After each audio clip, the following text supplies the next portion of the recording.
আপনি এখানে কেন আসছেন? আমি কিন্তু এখন যাব না, আমি কয়েকদিন পরে যাব। তোমাকে নিয়ে যাওয়ার জন্য আসিনি। তাহলে আমি এখানে এসেছি তোমাকে সরি বলার জন্য। মানে মানে আমি না তোমাকে একতরফা ভালোবেসেছি। আমি ভেবেছিলাম তোমার ভালোবাসা আমি অর্জন করতে পারবো, একতরফা ভালোবাসাকে আমি দুই তরফা ভালোবাসায় পরিণত করবো, কিন্তু আমি না ব্যর্থ হয়েছি। আমি না তোমার ভালোবাসা অর্জন করতে পারিনি।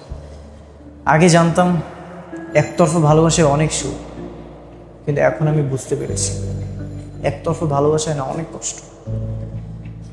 আমার বাবা মা যখন তোমার ছবি আমাকে পাঠায়, আমি প্রথম দেখাতেই তোমাকে অনেক পছন্দ করে ফেলেছিলাম, আর সেই জন্য ছুটি নিয়ে আমি দেশে চলে আসি তোমাকে বিয়ে করার জন্য।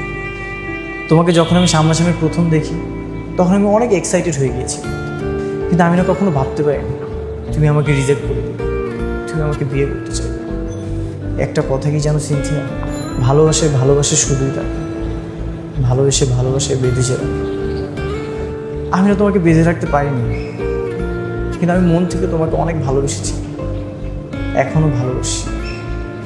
আর আমি ডিসাইড করেছি এক সপ্তাহের মধ্যে ফ্রান্স চলে যাবো।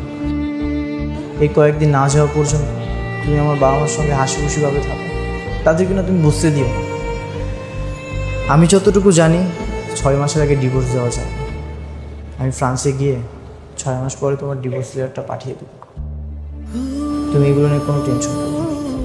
আর এক সপ্তাহ পরে আমি চলে গেলে তুমি তোমার বাসায় চলে এসো। প্লিজ তুমি এই কয়েকদিনের জন্য আমার বাসায় চলো, আমার বাবা মার সঙ্গে তুমি হাসি খুশিভাবে থাকো প্লিজ। এইসব বলার জন্য কি আপনি আসছেন? ঠিক আছে, আপনার এই ইচ্ছাটা না হয় আমি পূরণ করে দিব। যাক, একতরফা ভালোবাসায় না হয় কিছু অর্জন করতে পারো। চলো।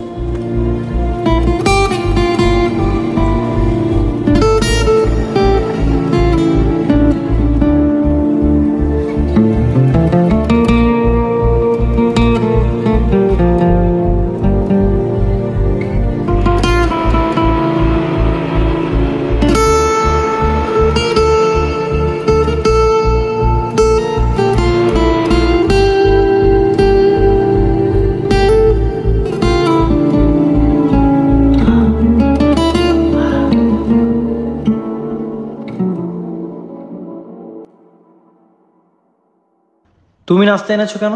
মা কোথায়? মা ভেতরে আছে। কেন, কি হয়েছে? কি হয়েছে মানে? তুমি নাস্তা নিয়ে আসবে কেন?